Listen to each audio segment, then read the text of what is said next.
Avui visitem el Forn Pastisseria Gil a Barcelona. Volem conèixer a un altre dels finalistes del concurs Millor Pa de Pagès Català 2023.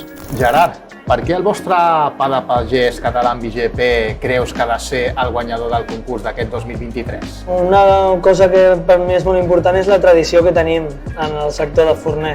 La meva besàvia ja va començar amb el negoci, jo sóc la quarta generació, fa més de 130 anys, des de la primera vegada que van obrir la primera botiga, i doncs seria un reconeixement que a tota la família ens faria molta il·lusió de poder tindre a casa. I pel que fa a l'elaboració del pa, ens pots desvetllar algun secret, com ha estat l'evolució a l'hora de crear aquest fantàstic pa de pagès català amb IGP? L'evolució més important ha sigut l'introduir la massa mare.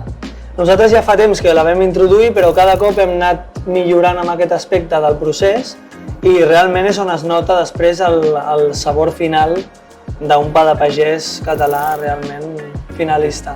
Ja vam comentar i vam estar presents al que va ser a la semifinal i a la final, que serà el dia 30 a Tàrrega, estaràs allà lluitant entre cometes amb els teus companys també que es presenten. Mira, està el Forn Mistral, el Forn del Passeig, el Massana també ha sigut finalista.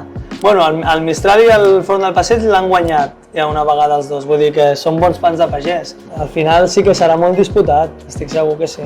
I per a aquelles persones que mai han assistit a una final, què els diries tu? Com els animaries per anar a viure una competició d'aquest tipus, d'aquest estil? Home, al final el pa de pagès és una cosa de tradició catalana, no? I a qui no li agrada el pa?